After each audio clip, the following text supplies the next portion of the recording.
Aelith hadn't come to the Luna ceremony to be chosen. She'd come to write down the names of the women who would be. That was her purpose tonight. The same purpose she served at every formal gathering in Thornhaven. Sit in the back, keep the quill moving, and make sure the records were clean. The kingdom's memory keeper. Invisible by design. The Grand Hall of Thornhaven was suffocating tonight. 300 wolves packed the vaulted stone chamber, their combined body heat turning the air thick and damp, despite the open windows. Banners bearing the Vale crest, a silver wolf mid-howl against a black field, hung from the rafters like warnings. Every noble family in the realm had sent their finest daughters, and those daughters stood in a line down the center of the hall, each one more stunning than the last. Aelith watched them from behind her ledger. Tall, poised, immaculate. Wolves with powerful bloodlines and names that mattered. Wolves who had actual wolves inside them. She pressed her quill harder against the page and focused on the list. Lady Odessa of Greymark, Lady Fenella of Ashbourne, Lady Sidera of Ironvale. 27 names. 27 women who had traveled from every corner of the kingdom for a chance to stand before the Alpha King. 27 women who were about to be rejected. Everyone knew it. The entire court knew it. 3 years, this ceremony had been held. 3 years. King Theron Vael had looked at every eligible Luna in his kingdom and said no. To every single one. No explanation, no reason given. Just that cold, immovable refusal, delivered with the detached precision of a man signing an unremarkable document. The whispers had grown vicious. He's broken, some said. He doesn't want a mate. He'll die without an heir and doom us all. Others were less generous. There's something wrong with him, something dark, something he's hiding. Aelith didn't whisper, she wrote. The ceremony began. The court fell silent as the Alpha King entered through the far doors. And even from the very back of the hall, Aelith felt his presence like a change in atmospheric pressure. Theron Vael was the kind of man the word dangerous had been invented for.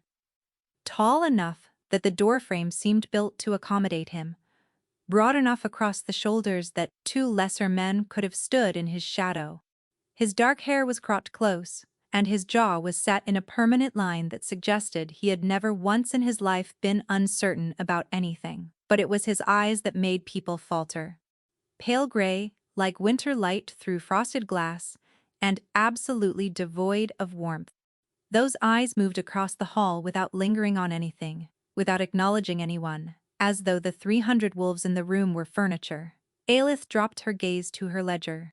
She was not the kind of woman a king's eyes should land on. She was wolfless.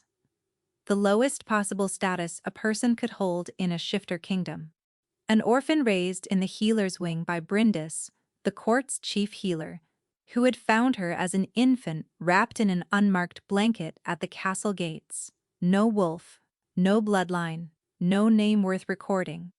The great irony of her existence. She kept the records of a people who would never see fit to record her. The ceremony proceeded as expected. One by one, the candidates stepped forward. One by one, the king looked at them with those pale, unreadable eyes, and one by one they were dismissed. No, no, no. His voice was low, flat, and utterly without emotion, like he was declining a second glass of wine. The court had stopped reacting after the 12th rejection. By the 20th, the silence had turned brittle. Lady Sidera of Ironvale was the last. She was exquisite, dark-haired and sharp-featured, with the bearing of a woman who had never been denied anything. She stepped forward with her chin raised and her golden eyes burning with confidence.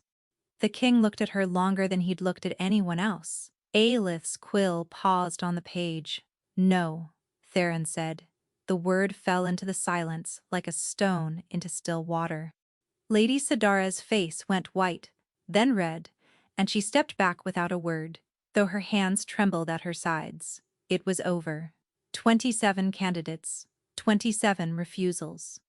The court was already shifting, murmuring, preparing to disperse, when the king did something he had never done before. He didn't leave. Theron Vial stood motionless at the front of the hall, his chin slightly lifted, those winter-gray eyes scanning the room like he'd lost something, or found it. The murmuring stopped. People noticed. People watched. His gaze moved past the candidates, past the nobles, past the advisors and guards and servants. It swept over the crowd like a searchlight, patient and deliberate, cutting through the bodies and the noise and the heat, until it reached the very back of the hall, until it landed on Aelith. The impact was physical. Like a hand pressing flat against her sternum, her quill slipped from her fingers and hit the stone floor, with a sound that shouldn't have been audible in a room this size, but somehow was. His eyes locked onto hers, and for one impossible, airless second, the entire world narrowed to the space between them. Then King Theron Vial, who had rejected every Luna for 3 years, who had never once shown interest in anyone, opened his mouth and spoke 3 words that detonated the silence like a bomb. "Bring her to me." The hall erupted. Heads turned. 300 wolves craned to see who he was looking at, and Aelith felt every single gaze hit her at once like a wave of scalding water. She looked behind her. There was no one behind her. Just the wall and the door she suddenly, desperately wanted to run through. 2 guards were already approaching. Soren, the king's beta, materialized beside her like a shadow given human form, his face carefully blank. "Miss," he said. "If you would." Aelith couldn't move. Her legs had disconnected from her brain. Her heart was beating so hard she could feel it in her teeth. "There's been a mistake," she managed. "I'm not a candidate. I'm the record keeper." Soren's expression didn't flicker. The king doesn't make mistakes. He offered his hand. She didn't take it. Instead, she stood on legs that felt made of water and began the longest walk of her life. 300 wolves watched her cross the grand hall. 300 wolves, and she could feel every single pair of eyes, but the only ones that mattered were the pale gray ones waiting for her at the end. The chamber they brought her to was not the grand hall. It was smaller, warmer, lit by a fire that had burned down to deep orange coals, and a war room, judging by the maps pinned to every surface, and the heavy oak table scarred with blade marks. They left her alone in it for 11 minutes. She counted. Aelith stood in the center of the room, with her hands clasped so tightly her knuckles had gone white, and she tried to think clearly through the roar of her own pulse. This was wrong. All of it. She was nobody. She was less than nobody. She was the girl with no wolf in a kingdom that measured worth by the strength of the beast inside you. Whatever the king thought he'd seen when he looked at her, he was mistaken, and now she had to tell him so. To his face. The man who ended the Northern Rebellion by walking into the enemy camp alone and walking out carrying their leader's severed battle standard. "Wonderful," she muttered. "This is how I die." The door opened. Soren entered first, his movements economical and deliberate, the kind of man who had never wasted a gesture in his life. His dark eyes swept the room once, verifying something invisible, before he stepped aside. King Theron Vial walked in behind him and the room immediately felt smaller. Up close, the scale of him was almost offensive.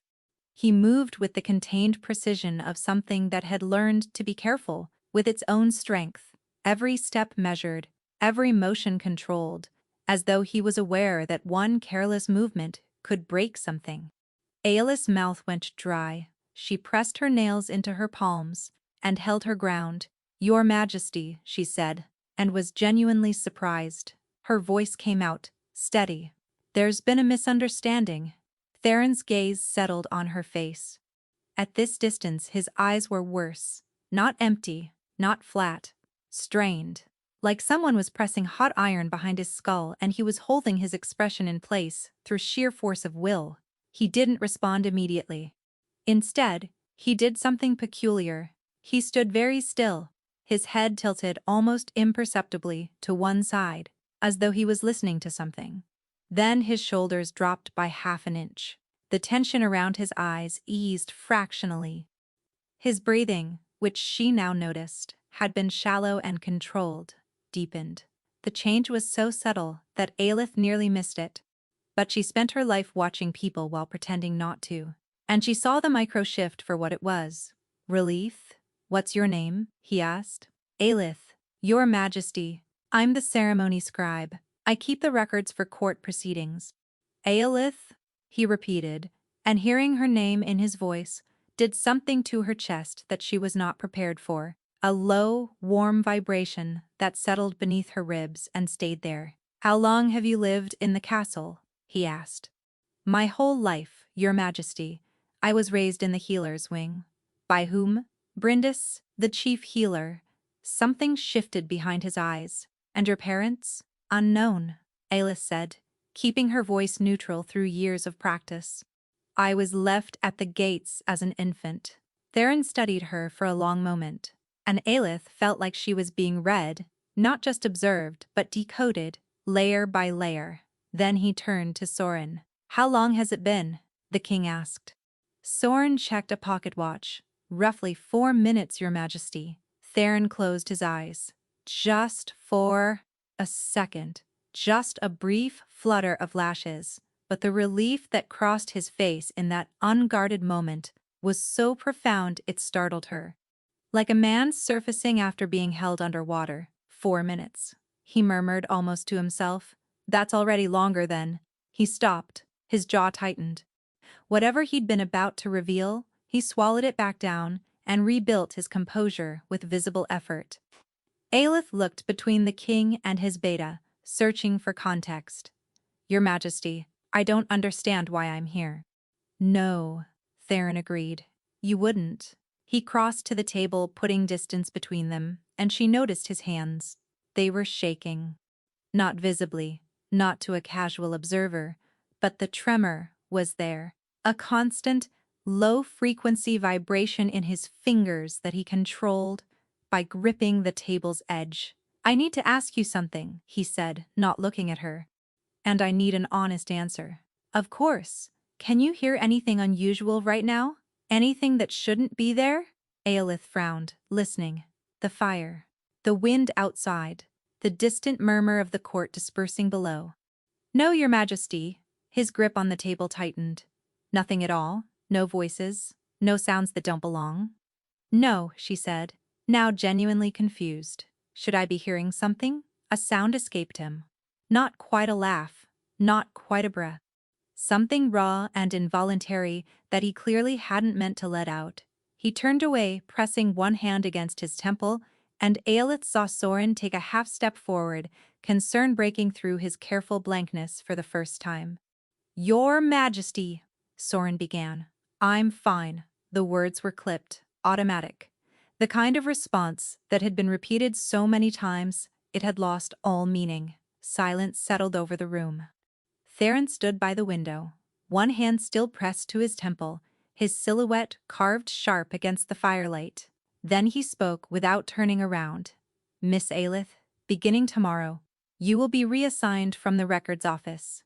New quarters will be arranged for you in the East Wing. Aelith blinked. The East Wing? That's the royal residence. Yes, Your Majesty, with respect. I haven't agreed to anything because I don't know what's being asked of me. Theron turned. His expression was closed, controlled, but something burned behind it, something urgent and barely contained. I am asking, he said carefully, for your proximity. The word landed strangely. Not loyalty, not service, not fealty. Proximity. For how long? She asked. I don't know yet. Another silence. Aelith felt the weight of what was happening settling over her. Something was wrong with the king.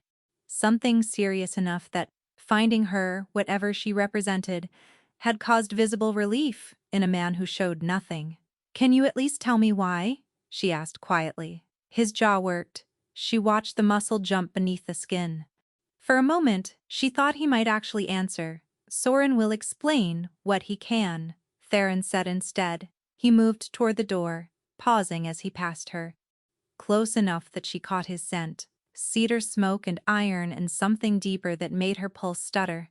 "Thank you," he said, low enough that only she could hear, for the silence.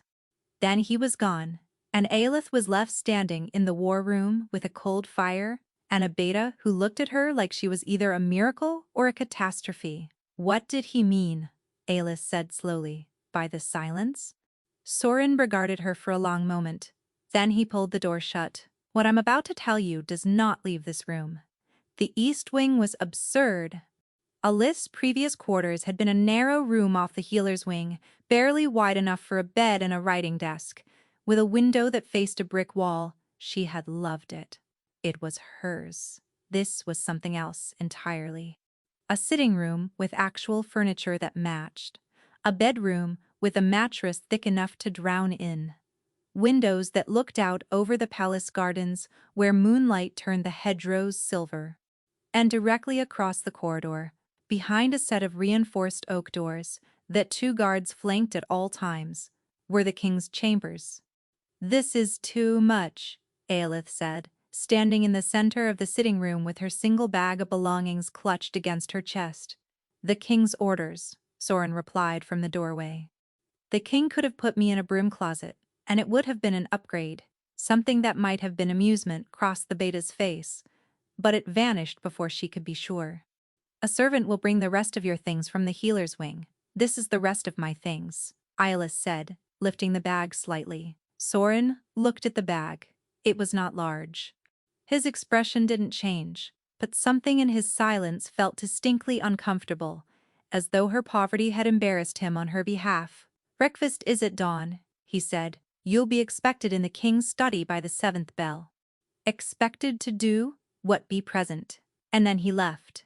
Aelith stood alone in her absurd new rooms and tried to process the last 3 hours of her life. One moment she'd been recording names in the back of a hall.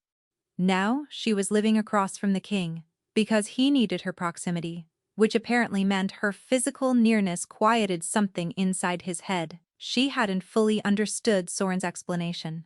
Hadn't wanted to, if she was honest. But the pieces he'd given her were enough to construct a picture she wished she hadn't seen. The king heard voices, not the metaphorical kind, not the whispers of doubt or ambition that plagued all rulers. Real voices. A constant, relentless flood of sound that never stopped, never dimmed, never gave him a moment's respite. Every death in his territory echoed through his mind. Every wolf that drew its last breath sent a final scream through the king's skull, like a nail being driven in. It had started the night his father died, and the crown passed to him, 3 years ago. Years of unbroken noise. Aelith couldn't imagine it. She tried, lying in her enormous new bed, staring at the ceiling, and she tried to picture what it would be like to hear every dying scream in a kingdom of thousands, to never have silence. Not while eating, not while speaking, not while trying to sleep. No wonder he looks like that, she thought. No wonder his hands shake. She slept poorly and woke before dawn, disoriented by the unfamiliar softness of the mattress and the strange quality of the light. She dressed quickly, twisted her pale hair into its usual knot, and presented herself at the king's study at the 7th bell.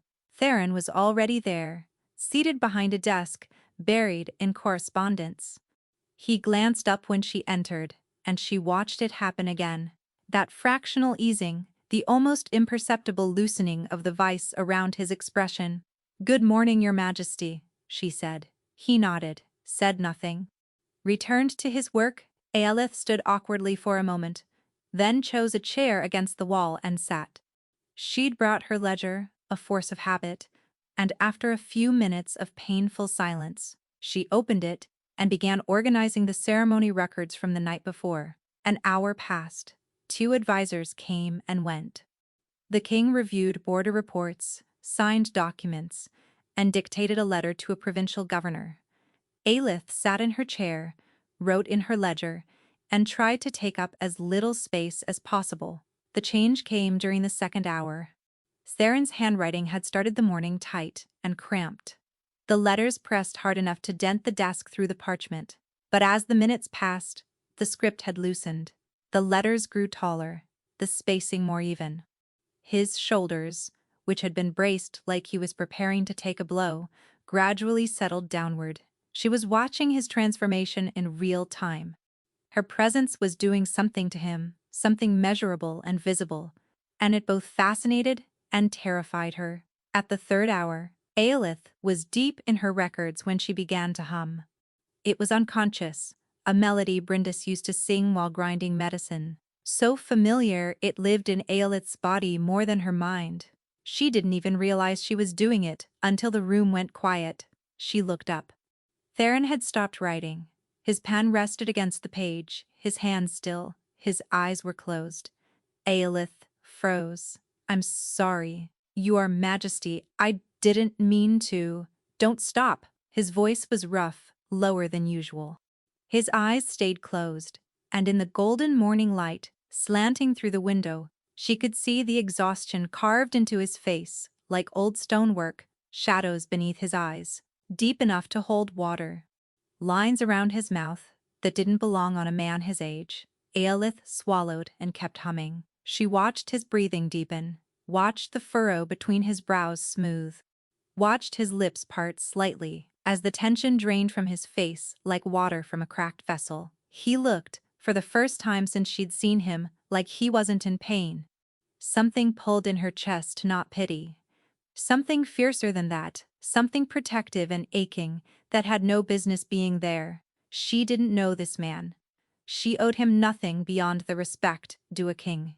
But watching him find, even a few seconds, of peace made her eyes sting.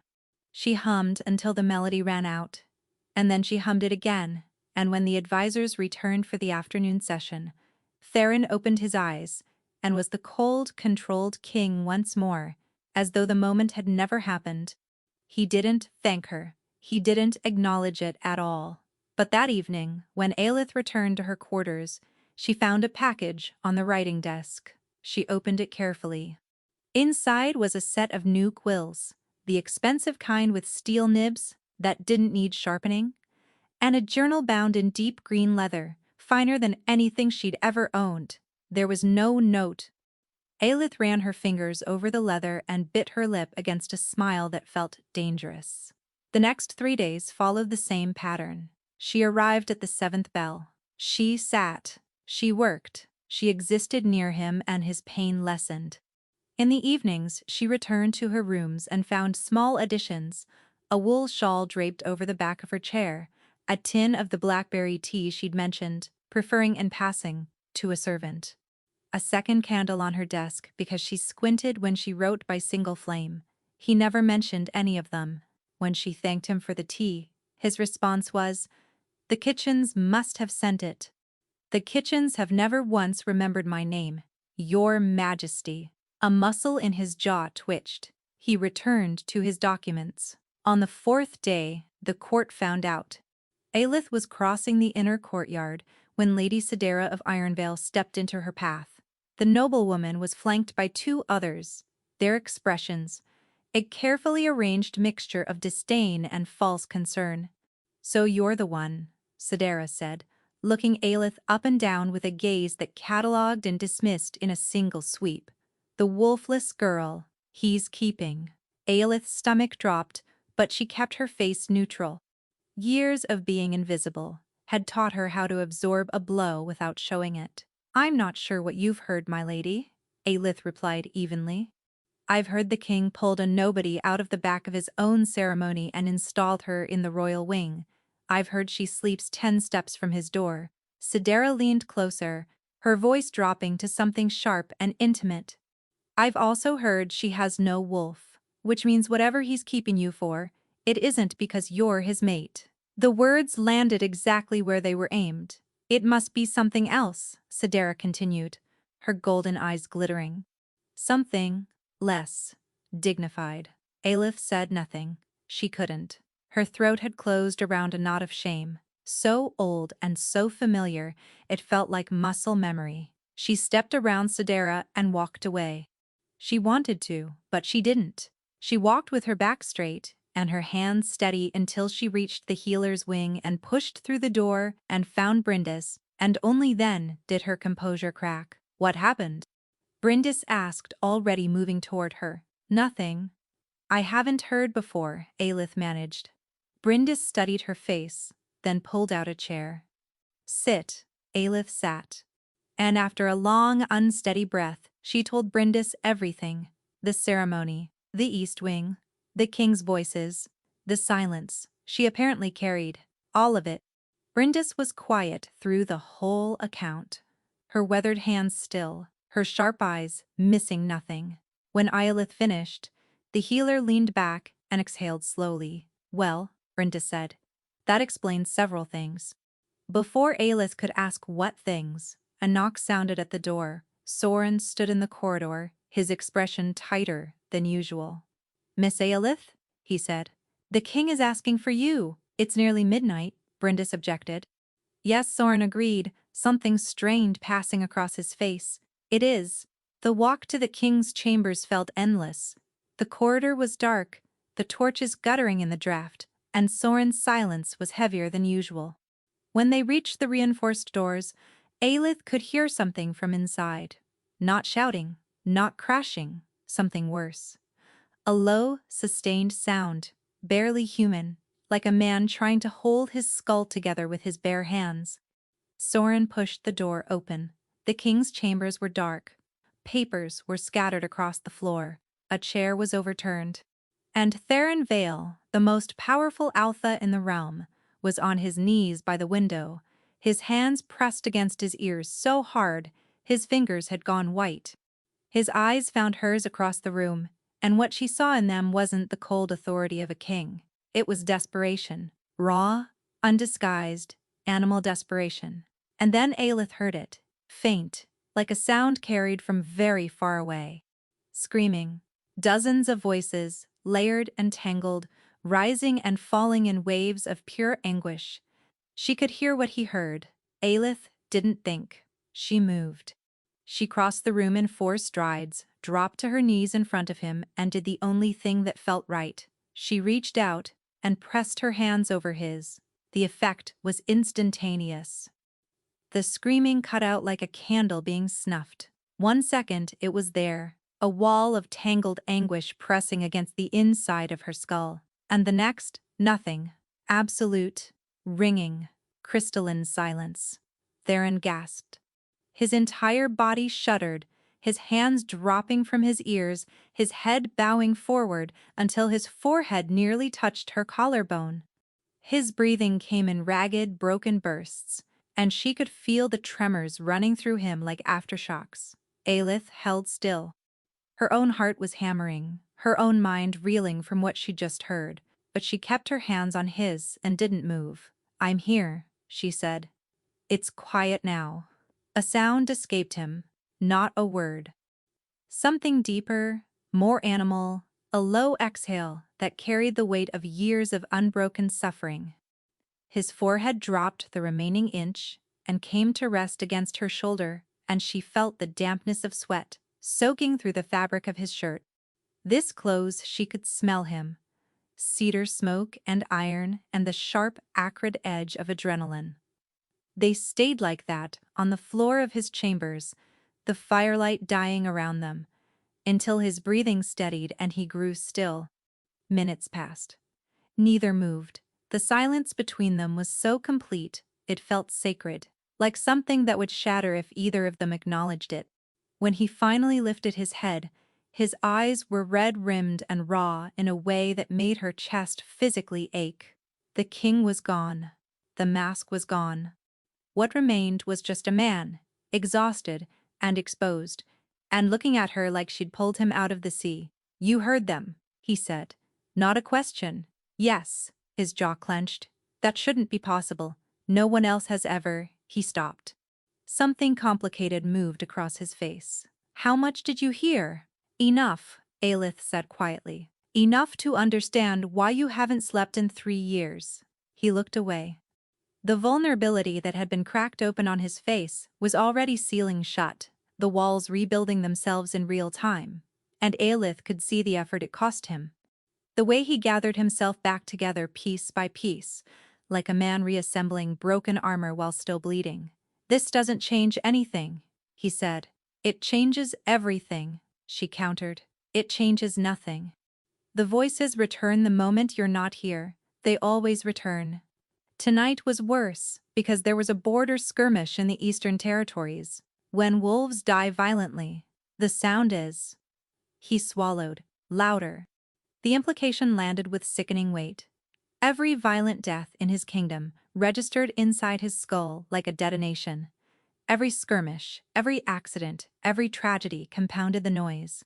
And he endured it silently, day after day, while ruling a kingdom that had no idea their king was being slowly torn apart from the inside. "Then I'll stay," she said. The words left her mouth before she'd fully processed them. Theron's gaze snapped back to her, sharp and searching, and she felt heat climb her neck, but held his stare. "You don't know what you're offering," he said. "I'm offering to sit in a room with you. I've been doing it for 4 days. At night, it's worse. The voices are louder. There are more of them." His voice dropped. "I am worse." The admission cost him something. She could see it in the way his mouth tightened, the way his gaze shifted slightly left, refusing to meet hers fully, the most powerful alpha in the realm, confessing that he was afraid of what she'd see if she stayed after dark. "Your Majesty," Isla said carefully, "I have spent my entire life in a kingdom that considers me broken because I don't have a wolf. I know what it feels like to carry something that shames you, and I know what it costs to carry it alone." The silence that followed was the loudest thing in the room. Theron studied her face for a long time. Then he stood, extended a hand, and helped her to her feet. His palm was warm and rough and slightly unsteady, and when their skin touched, she felt that vibration again, the one that settled beneath her ribs and hummed like a tuning fork. "One night," he said. "We try one night. If it's too much, you leave and we find another way." "Agreed. You'll sleep there." He gestured to a long couch beneath the window, where someone had already placed a pillow and a folded blanket. She looked at the arrangement, then at Soren, who stood in the doorway with an expression that suggested he'd prepared for this outcome before either of them had arrived at it. "Presumptuous," Aelith muttered. "Efficient," Soren corrected. That first night rewired everything she thought she knew about him.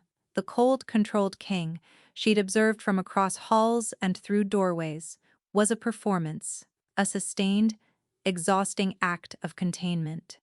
In private, stripped of his audience, Theron Vile was someone else entirely. He was restless. He paced. He read the same paragraph 4 times without absorbing it. He stood by the window and pressed his fingers to his temples and closed his eyes, and she could track the moments when the voices surged by the way. His body tensed every muscle, locking at once before gradually painfully releasing. But with her in the room, the surges came less often. The intervals between them stretched longer. And when sleep finally dragged him under around the 2nd hour, it held him for the rest of the night. Aelith lay on the couch, wrapped in a blanket that smelled like cedar and iron, listening to the king breathe in the dark, and felt something dangerous taking root in her chest. Over the days that followed, the arrangement solidified into routine. She arrived at his chambers each evening. After the palace quieted, he pretended her presence was incidental. She pretended she couldn't feel his relief the moment she walked through the door. They didn't speak much at first. He worked.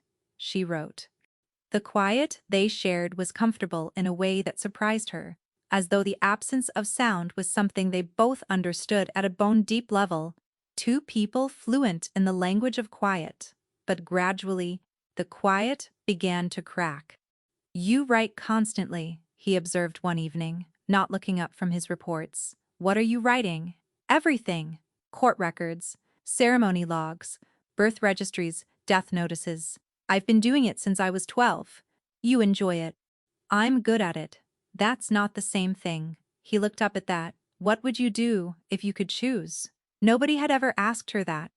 The question landed with unexpected force, and she stared at her ledger for a long moment before answering. "I'd write something that mattered. History's the real kind, not the kind nobles commission to make themselves look good." The corner of his mouth twitched. "You have opinions about the court histories. Your grandfather's biography claims he single-handedly held Ashenmere Bridge against 40 soldiers. The bridge is 6 feet wide. 40 men couldn't even stand on it." Farron stared at her. Then he laughed, brief and startled. The sound seemed to surprise him as much as it surprised her, and it transformed his face so completely that Aelith forgot to breathe. The hard lines softened, the shadows retreated. For exactly 3 seconds he looked young and unguarded and devastatingly alive. Then it was over, and he cleared his throat and returned to his report, and she returned to her ledger, and neither of them mentioned it. But that night, before she fell asleep, she heard him say her name. Very softly, almost to himself, like he was testing the shape of it. "Aelith?" She didn't answer. She closed her eyes and held the sound of it close, warm and quiet and terrifying, and knew with absolute certainty that she was in trouble. 2 weeks in, and Aelith had learned the geography of the king's suffering. Mornings were manageable. The voices were quieter during daylight, reduced to a low murmur that Theron could suppress with effort. By mid-afternoon, they intensified. By evening, they were a flood. And at night, when the kingdom's wolves slept and their defenses dropped, the dying echoes of every soul lost during Theron's reign crashed through his mind like a tide against rock. Her presence held the tide back. Not perfectly, not completely, but enough. Enough for him to think clearly. Enough for him to eat without his hands betraying him. Enough for him to sleep. She hadn't told anyone about the price. It started small. A headache after leaving his chambers, that she attributed to fatigue. A ringing in her ears that faded after a few hours. A momentary flash of sound, a woman's scream, distant and warped, that cut through her thoughts while she was organizing supplies in the infirmary and disappeared before she could fully register it. She told herself it was nothing. Residual stress, overactive imagination. Then it got worse. The fragments came more frequently, snatches of voices breaking through like signals from a damaged radio, a child crying, a man gasping for breath, a wolf howling in a register that shouldn't have been audible to human ears. They crept in during quiet moments, while she was bathing, while she was eating alone, while she walked the corridors between Brindis's domain and the royal quarters. They were loudest in the hours after she left Theron's side, as though whatever part of her absorbed his silence was leaking, overflowing, unable to hold the residue of what she filtered. She hid it. She hid it the way she'd hidden every difficulty her entire life, quietly, competently, with a neutral expression and steady hands. She took willow bark for the headaches. She hummed to drown out the ringing. She pressed her nails into her palms when the voice fragments hit, and she breathed through them until they passed. Nobody noticed. Nobody ever noticed what was happening to Aelith. That was, after all, the story of her life. Except the king was starting to notice other things. He noticed that she squinted in bright light, now turning away from windows she used to sit beside. He noticed that she pressed her fingers to her temple when she thought he wasn't looking, the same gesture he made when the voices surged. He noticed that her hands, which had always been steady, occasionally trembled when she reached for her quill. "Are you sleeping?" he asked one morning. "Yes, Your Majesty. You're lying." "I'm being polite." His eyes narrowed. "When I ask you a question, I expect honesty, not politeness. Then perhaps you shouldn't ask questions before breakfast." She deflected with humor because the truth was too complicated.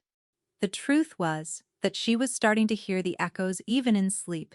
Brief, fractured nightmares that weren't hers. Fields she'd never walked. Faces she'd never seen. A visceral terror of something vast and hungry closing in. She woke from them gasping, disoriented, unsure for several seconds whether she was Aelith or someone else entirely. But Theron was sleeping, finally truly sleeping through the night, and the change in him was remarkable. The bruised shadows beneath his eyes were fading. The tremor in his hands had steadied. He moved through his days with an energy and clarity that the court had never seen, and the kingdom was better for it. Advisors who had been managing a barely functional ruler now answered to a sharp, decisive king. She wouldn't take that from him. Whatever was happening to her was a small price. Meanwhile, the time they spent together grew warmer without either of them deciding it should. The formal distance of the first week had dissolved into something that resembled, dangerously, friendship. He asked about her childhood. She told him about growing up in the healer's wing, about Brindis teaching her to read using medicine labels, about the years of watching noble children train to shift while she sat apart, knowing her body would never answer that call. "Did it hurt?" he asked. "Watching them? Every time?" He was quiet for a moment. "My first shift nearly killed the boy standing next to me. The force of it threw him across the training yard, broke his collarbone." He paused. "After that, they made me shift alone, every time alone in a stone room, reinforced for containment." Aelith looked at him. "We're a matched set, aren't we? I couldn't shift at all, and you couldn't shift safely." Both kept separate for different reasons. Theron agreed. Both told something was wrong with us. The words hung between them. He held her gaze, and something passed through his expression that she couldn't name. Something raw and recognizing, as though he was truly seeing her, and finding something there that mirrored himself. That night, she woke from a nightmare. Not one of the echo nightmares, but a real one, her own, the old dream, the one she'd had since childhood, standing at the castle gates as an infant, watching a faceless figure walk away, abandonment distilled into its purest form. She woke silently, years of practice keeping the gasp contained, but when she opened her eyes, Theron was sitting up in bed, looking at her through the dark. "You were dreaming," he said. "I'm fine. You're shaking." She looked down at her hands. He was right. She clenched them into fists and pressed them against her thighs. The mattress shifted. She heard him cross the room, felt him settle on the edge of the couch beside her. Close enough that the warmth of his body reached her through the blanket. Close enough that she could hear his breathing, slow and deliberate, as though he was consciously steadying it for both of them. "What was it?" he asked. His voice was different in the dark, softer, stripped of its authority. "The old one," she said quietly. "The one where I watch my parents leave." "How often?" "Less than it used to be." She paused. "More, since I've been here." He didn't respond immediately. Then she felt his hand find hers in the dark, his fingers threading through hers with a gentleness that seemed impossible from hands that large. "You are not what they left behind," he said. "You are what they lost." Aelith's breath caught, her vision blurred.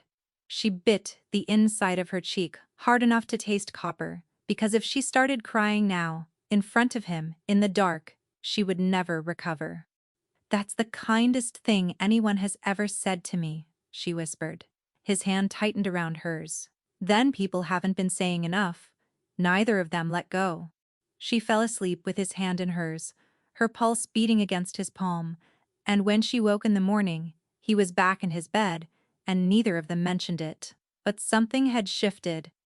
The space between them had narrowed to a crack, and through it, light was pouring in from both sides. 3 days later, it shattered.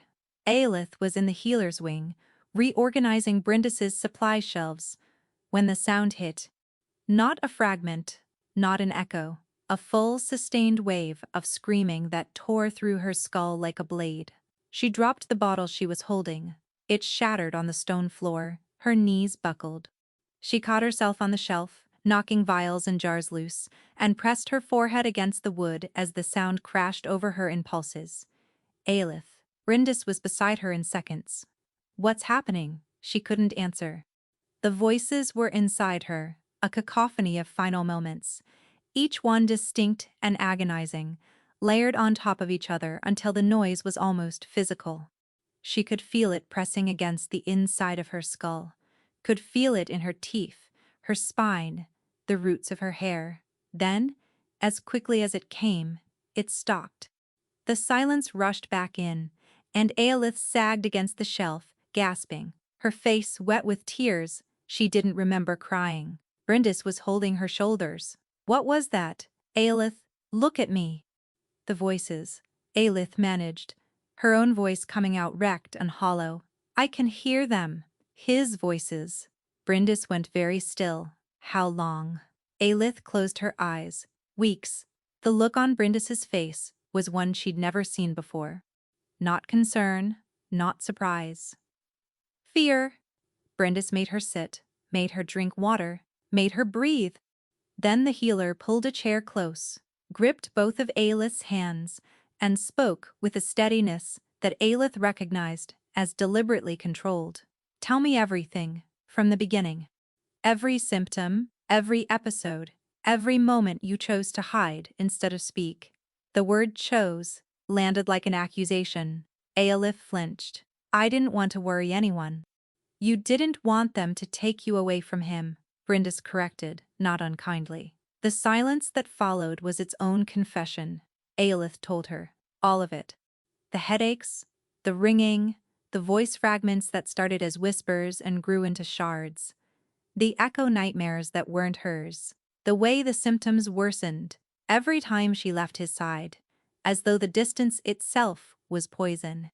Brindis listened without interrupting. When Aelith finished, the healer rose and moved to her bookshelves, pulling down a volume so old its spine cracked when she opened it. There's a word for what you are, Brindis said, turning pages with careful fingers. In the old texts, before the bloodlines diluted and the old wolves died out, there were certain wolves whose purpose wasn't to fight or to lead. They were called silencers. Aelith frowned. I'm not a wolf. I don't have a wolf. You don't have a wolf that shifts, Brindis corrected. That's not the same thing. She found the page she was looking for and turned the book toward Aelith. The illustration was faded, the ink brown with age, but the image was clear, a figure kneeling beside a fallen wolf, hands pressed against its head, and from between their fingers, lines of light radiating outward like cracks in glass. Silencer wolves were psychic absorbers, Brindis continued.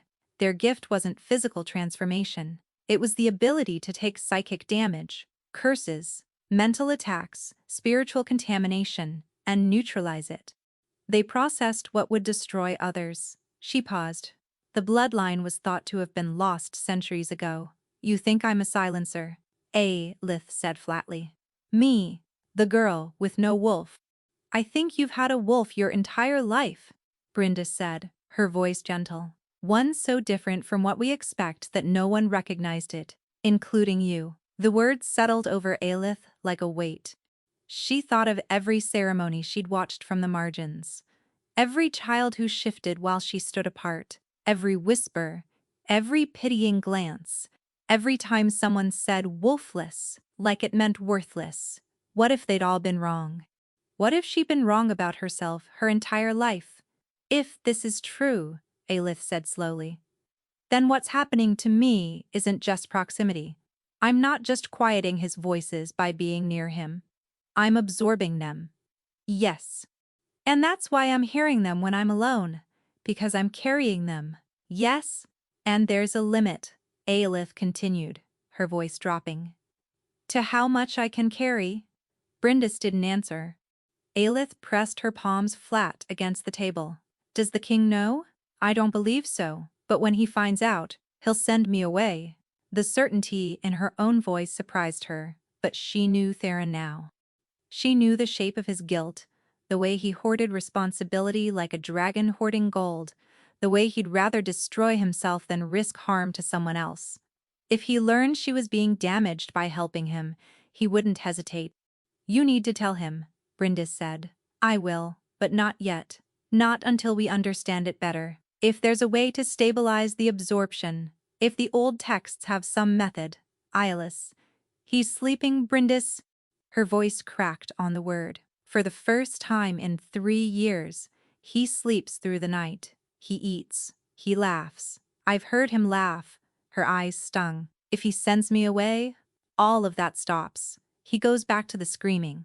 He goes back to dying. Slowly? I can't. She pressed her hand over her mouth. I can't do that to him. Brindis regarded her for a long-waited moment. You love him, she said. Aelith didn't answer. She didn't need to. The silence said everything.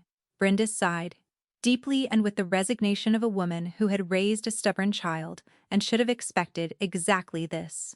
Then we work fast. I'll research the silencer bloodline. There may be a way to stabilize what's happening to you. A way to let you absorb and release rather than just absorb and hold.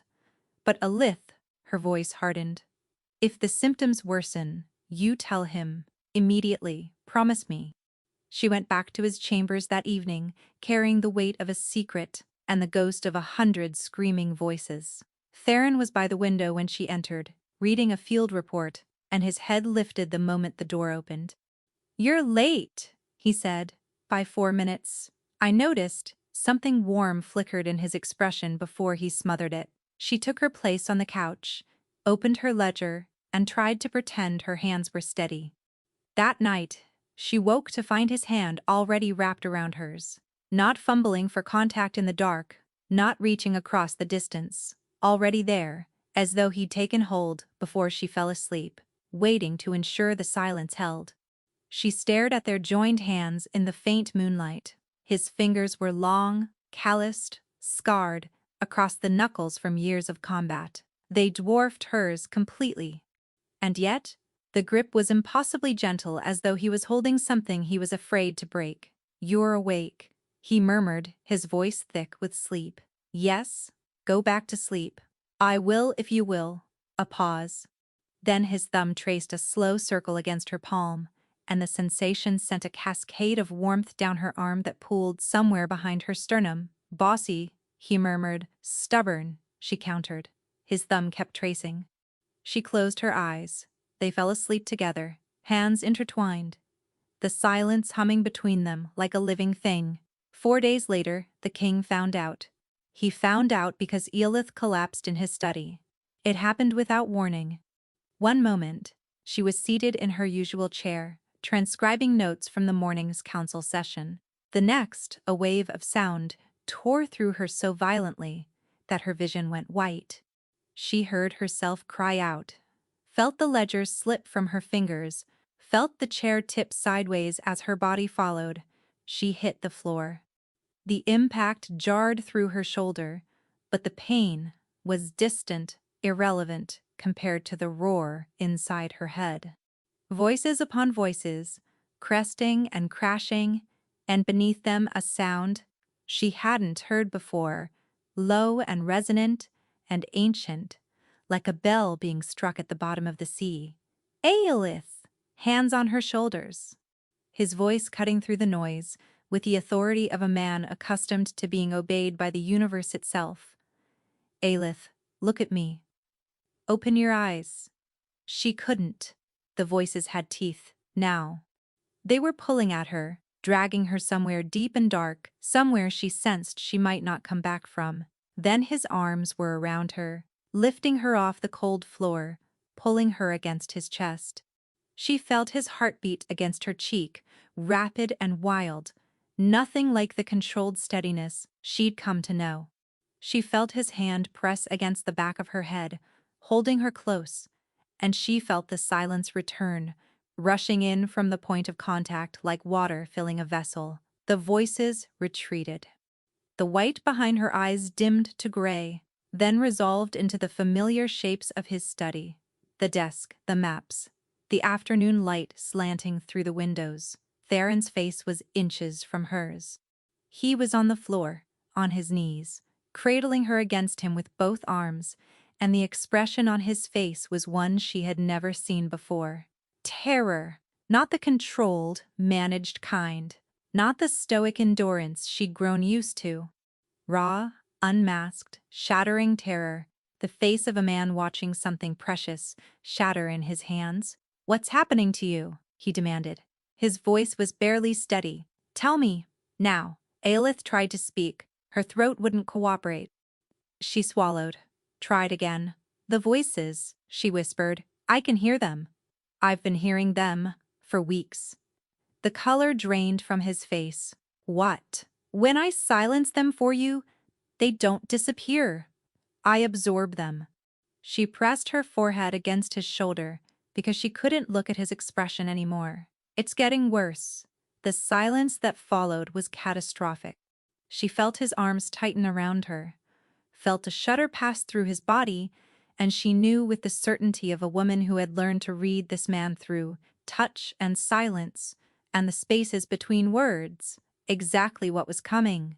How long? His voice was barely a whisper. Since the beginning. He made a sound then, a wounded guttural thing that came from somewhere deep and primal, the sound of an alpha realizing he'd been hurting the one person he most wanted to protect. No, he said. The word was absolute, final.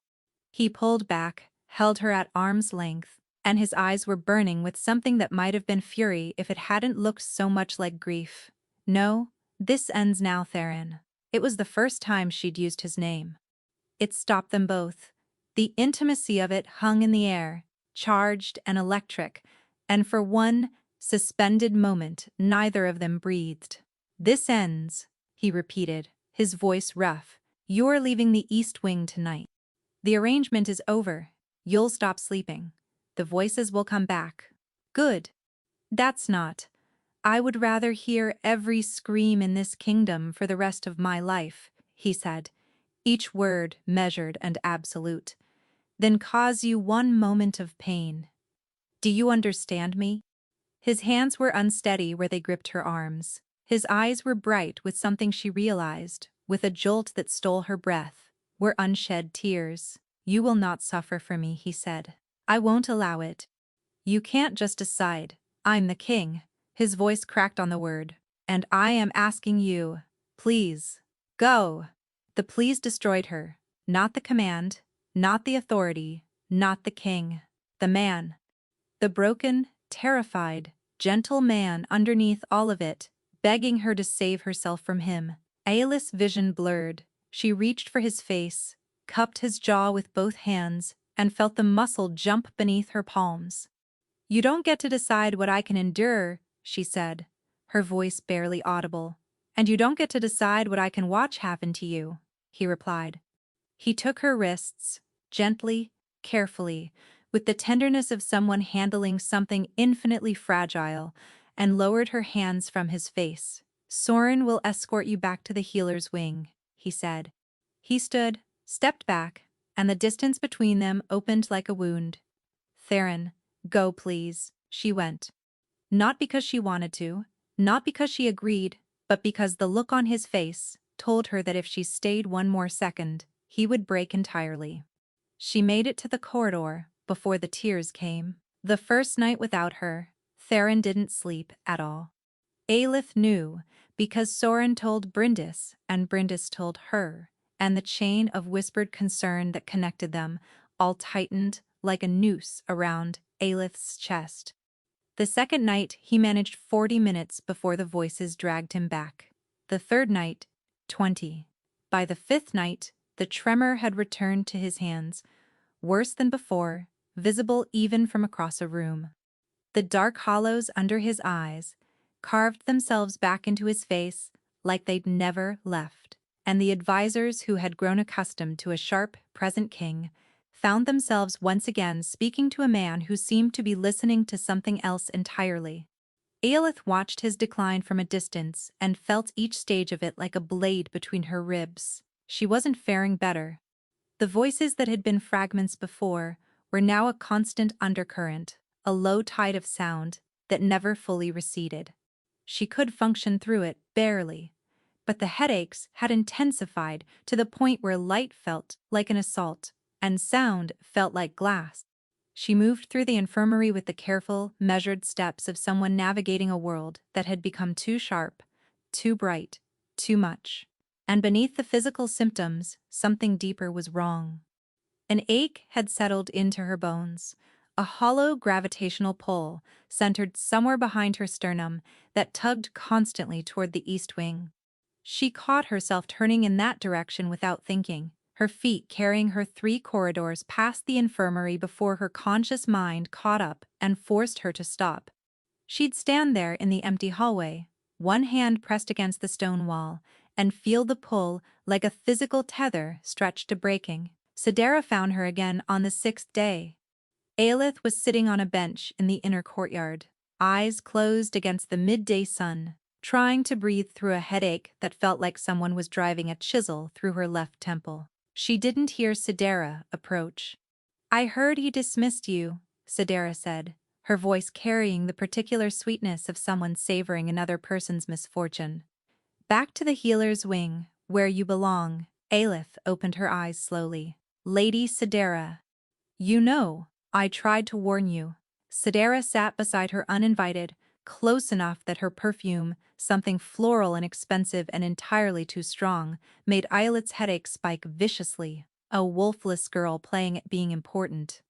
It was always going to end this way.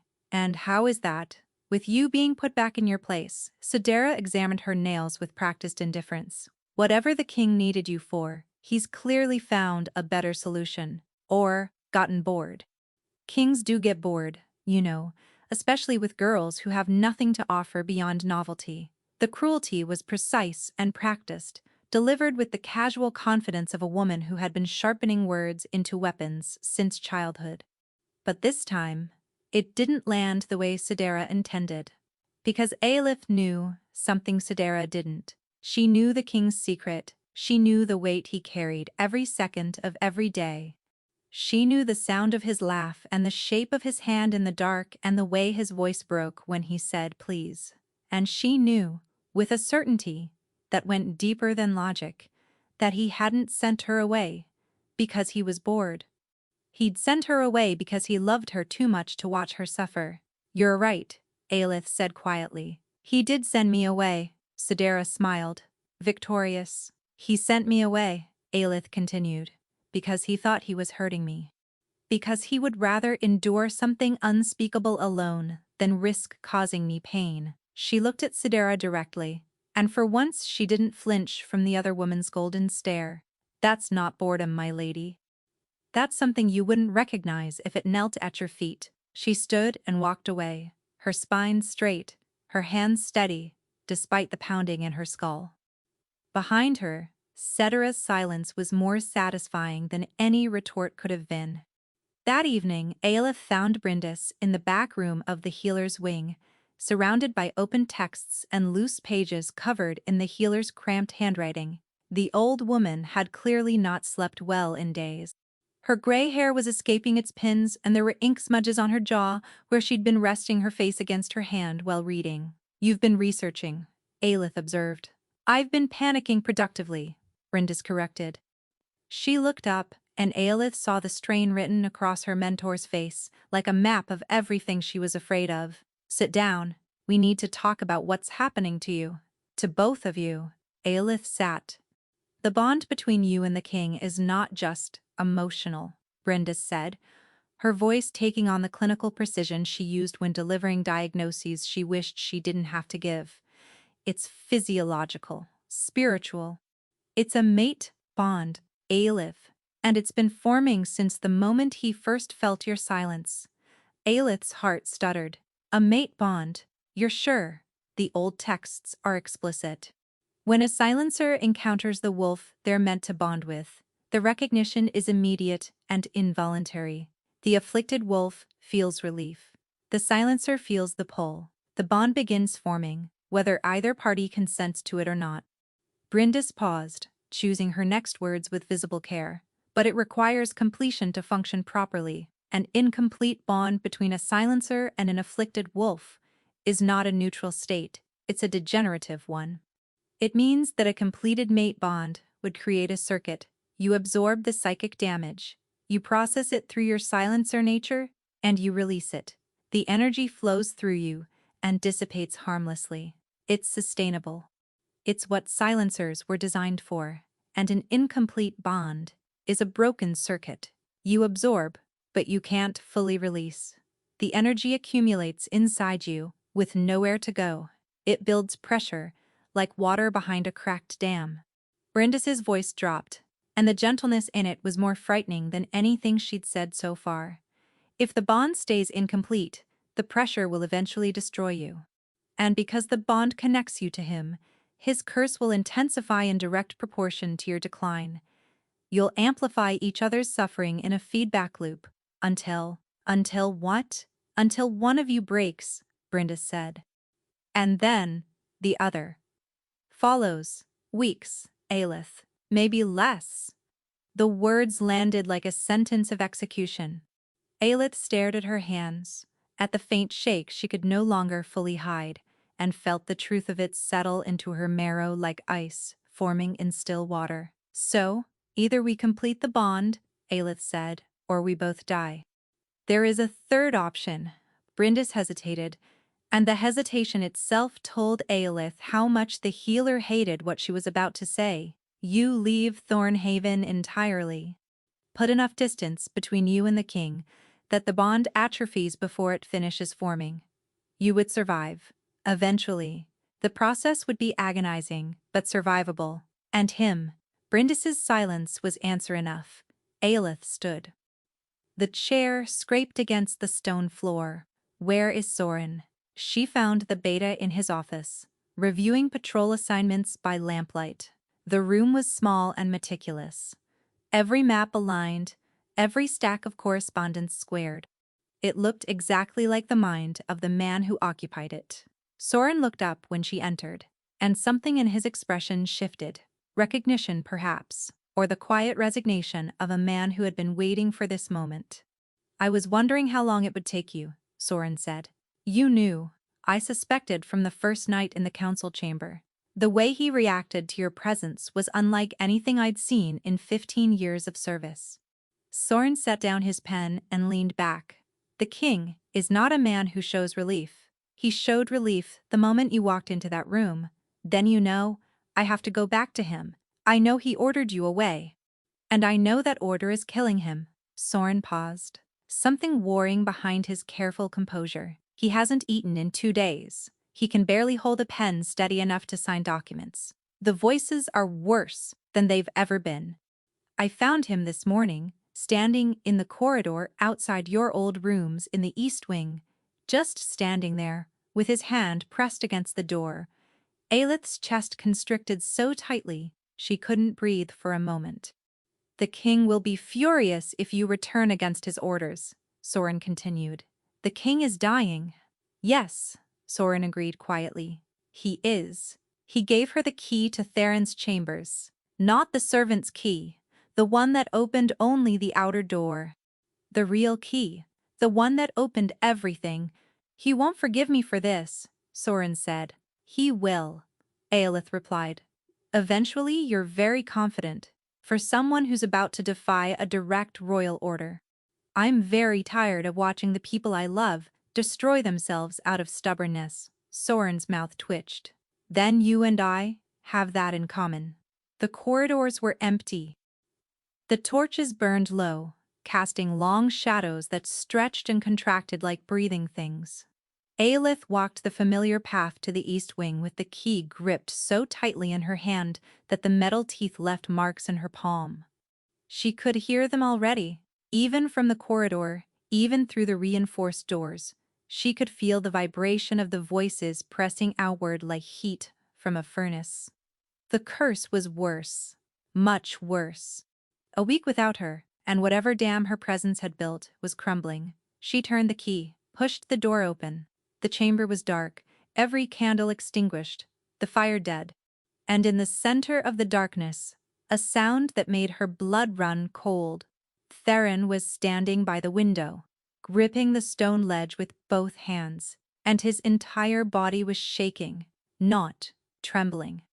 Shaking, full-body convulsions that rattled through him like an earthquake. His head was bowed, his breath coming in short, sharp gasps, and when he turned at the sound of the door, his eyes were wrong. Not gray-black. Solid black, from corner to corner, as though the pupils had swallowed everything else. Get out! His voice was layered, doubled, as if a second voice was speaking beneath his own. Deeper, older, not his. No, Aelith said. You don't understand what's happening. He took a step back, pressing himself against the wall, and she could see his fingers gouging into the stone. The curse, it's consuming me. It's taking over. If you're here when then it takes us both, Aelith said, and stepped toward him. The moment she touched him, the world fell away, not slowly, not gently. It was as though the floor had been pulled out from beneath both of them, and they were plunging through the dark into something vast and formless and impossibly deep. Aelith had expected the fog. What she fell into was nothing like fog. It was sound, an ocean of it, stretching in every direction, black and depthless and roaring. She was drowning in voices, hundreds of them, thousands, each one a final breath, a last word, a scream, cut short. The accumulated dying sounds of every wolf lost in Theron's kingdom since the crown had passed to him, preserved and compacted and pressed into a space that existed somewhere between his mind and hers. She couldn't see. The sound was so dense it was physical, pressing against her eyes, her mouth, her skin, filling every space until there was nothing else. Theron. Her voice was swallowed instantly, consumed by the roar. But she could feel him. The bond, incomplete as it was, pulled taut between them like a rope in a storm, and she followed it through the noise. Hand over hand, dragging herself toward the center, she found him at the bottom. He was kneeling in the dark, just as he'd been kneeling in his chambers, but here the weight on him was visible. Chains of sound, dense and shimmering, wound around his wrists, his chest, his throat, connecting him to every voice in the ocean. Each chain led to a different death, a different soul, a different moment of failure that he had claimed as his own. He was the anchor. He was holding all of them, carrying every lost life, every scream, every death echo, not because the curse forced him to, but because he wouldn't let go, because he believed he deserved to carry them. The curse was feeding on his guilt. It had found the wound in him, the belief that a king who couldn't save everyone deserved to hear everyone die, and it had poured itself into that wound until the wound became a well, and the well became an ocean, and the ocean became this. Theron. She reached him, dropped to her knees in front of him, gripped his face between her hands. His skin was ice cold. His eyes were open, but unseeing. Lost somewhere in the depths of a guilt so consuming it had built its own world. I hear them, he whispered. All of them. Every single one. I know. The boy from Ashenfield, whose patrol was ambushed because I moved the border guard south. A chain tightened around his wrist. The woman from Thornhaven who died in the fire because the alarm bells weren't repaired. Another chain around his chest. The old man from the western villages who froze because the supply caravan was delayed by my order. Another. Every one of them. Every single death. My responsibility. My failure. Your kingdom. Aelith countered, her voice fierce through the noise.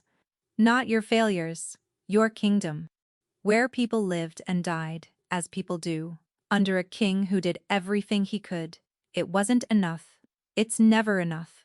Tears streamed down her face, indistinguishable from the roar surrounding them. That's not a flaw in you.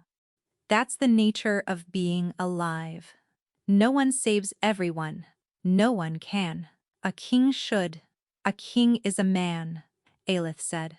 And a man who carries every death he couldn't prevent isn't being noble. He's being devoured. She pressed her forehead against his. You are being devoured, Theron, and I won't watch it happen. The chains pulsed, the voices surged, and through the bond, she felt the depth of what he carried. Not just guilt, but shame. The bone-deep conviction that he was fundamentally insufficient, that a better king, a stronger king, would have prevented every loss, that the voices were his punishment and he deserved every one of them. She recognized it. Not because she'd read about it, because she'd lived it. I know this feeling, she said, her voice raw. I know it the way I know my own heartbeat. The belief that if you'd just been more, been better, been enough, the thing you lost would have stayed. Her voice broke. I spent 23 years believing my parents abandoned me because something was wrong with me. Because I was wolfless. because I was broken, because I wasn't worth keeping.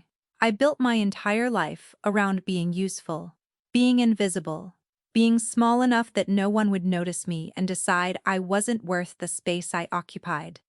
Theron's eyes focused on her, really focused, present and sharp, as though a veil had lifted. "And I was wrong," she said softly. "I wasn't broken.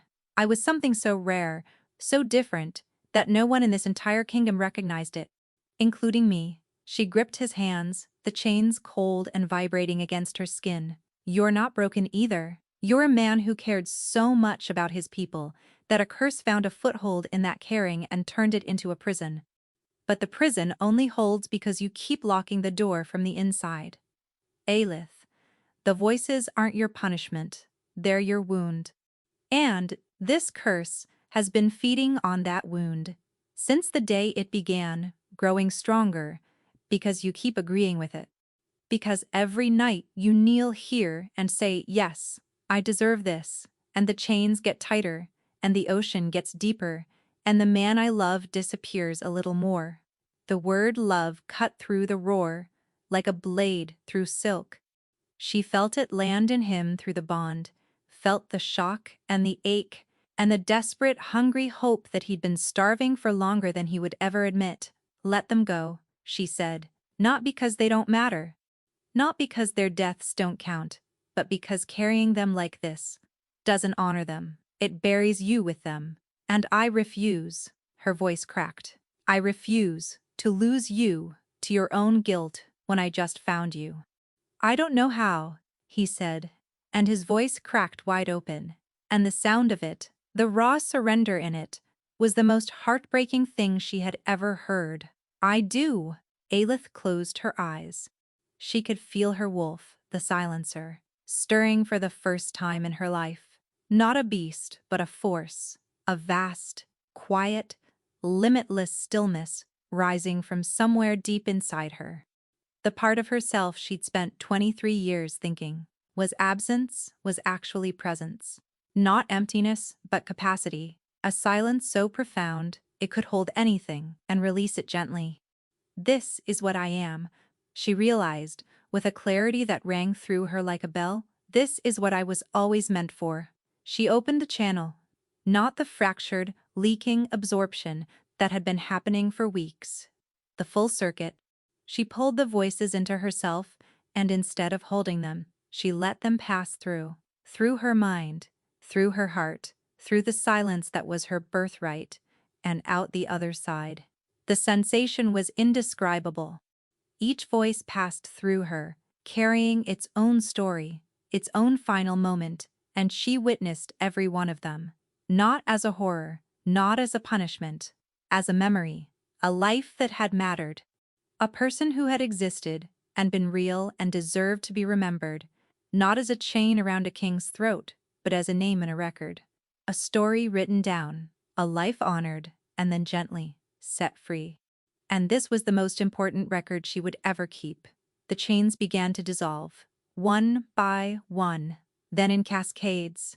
The shimmering bonds of sound unwound from Theron's body and passed through Aelith like light through water. Each one left behind a name, a face, a moment of life, and she held them briefly, acknowledged them, and released them into the silence. Theron was shaking. His hands gripped hers so hard the bones ground together. She could feel his resistance through the bond, the deep, reflexive clinging of a man terrified to let go of the only penance he knew. Years of self-punishment didn't release easily. It had roots in him, deep ones tangled around his identity. "If I release them," he breathed, "what am I?" "Free," Aelith said. "You're free, and you're mine." The last chain fell, the ocean collapsed. The darkness shattered.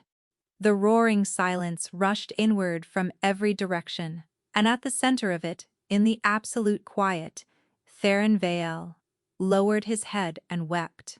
Not the restrained, controlled grief of a king. The raw, broken, consuming grief of a man who had finally allowed himself to feel the full weight of what he'd been carrying, and to set it down. all the accumulated sorrow and guilt and shame pouring out of him in a torrent that seemed endless, each sob tearing free from somewhere fundamental, somewhere that had been locked shut and barricaded and now lay wide open. Aelith held him. She wrapped her arms around his shoulders and held him while his body shook, and she pressed her lips to his temple and whispered his name, again and again, an anchor in the silence. The bond completed itself. She felt it happen, not with the sharp snap of something breaking, but with the deep, resonant hum of something falling into alignment.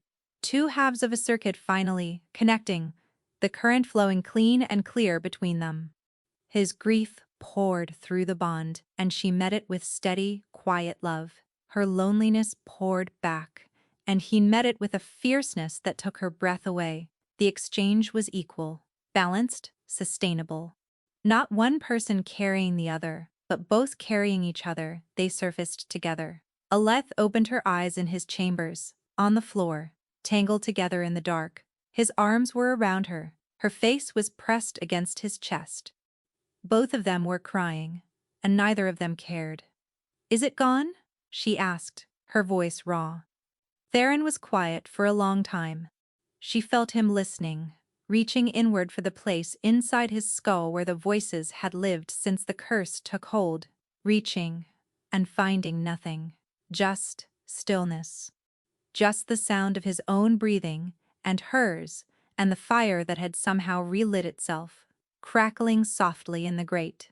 "Yes," he said, and the wonder in his voice was so immense it broke her heart and healed it simultaneously. "It's quiet."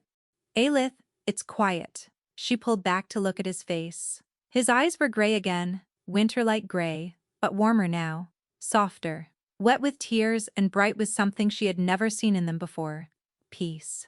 Softly, at first, tentative, as though asking permission, his hand unsteady against her cheek, and when she kissed him back, something ignited between them that burned steady and golden and sure. He pulled her closer, his hands cradling her face like she was the most precious thing he'd ever held, and she felt the bond hum with a completeness that resonated in every cell of her body. "I love you," he said against her mouth. "I have loved you since the moment the world went quiet." "I love you," she replied, her fingers tracing the line of his jaw, the arch of his cheekbone, learning the geography of a face she never wanted to stop seeing. "I have loved you since you left a candle burning for a girl you wouldn't look at." He laughed, broken and beautiful and real, and then he kissed her again, deeper this time, and the silence between them was no longer absence. It was presence, it was fullness, it was everything they'd both been searching for without knowing it had a name. The curse didn't vanish without consequence. Theron still woke some nights with his heart racing, reaching for a sound that was no longer there. Phantom echoes, Brindis called them. The mind, remembering what the spirit had released. They would fade, she promised. They did, slowly, week by week, until the nights he slept peacefully outnumbered the ones he didn't. Aelith's headaches lingered for nearly a month. The residual energy of 1,000 absorbed voices took time to fully dissipate, even through a completed bond. But with each passing day, the ringing quieted, the pressure eased, and she felt herself becoming something she'd never been before, whole, not fixed, because she hadn't been broken, revealed. The wolf she'd carried in silence her entire life was awake now, not a beast that shifted, but a steady, luminous presence that hummed beneath her skin like a quiet flame. The court adjusted to their queen with varying degrees of grace. A wolfless foundling, though the term no longer applied, old labels died hard. Now mated to the Alpha King, the whispers were predictable and relentless.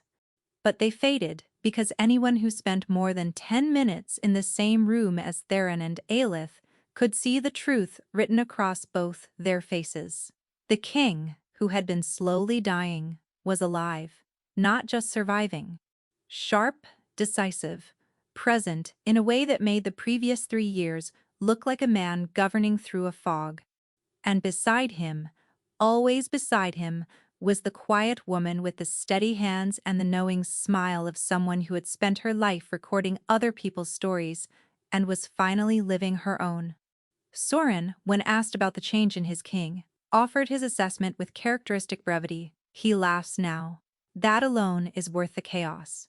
Brindis, for her part, said nothing at all. She simply watched her foundling girl walk through the palace halls with a crown on her head and a king's hand in hers, and smiled the quiet, fierce smile of a woman whose life's work had just exceeded every expectation she'd ever held for it. "You're staring," Aelith murmured one morning, without opening her eyes. Theron's arm tightened around her waist. "I'm memorizing." "Memorizing what?" "What silence looks like when it's happy." Aelith opened her eyes, turned to face him, and found him watching her with an expression so tender it made her breath catch in the best possible way. She kissed the corner of his mouth. "You don't need to memorize it." "I'm not going anywhere, I know," he said. "But I spent 3 years unable to appreciate quiet. Let me be excessive about it." She laughed softly and settled against his chest, listening to his heartbeat, steady and slow and wonderfully unremarkable. Outside, the kingdom of Thornhaven stirred awake, its wolves rising to meet a day governed by a king who finally slept through the night.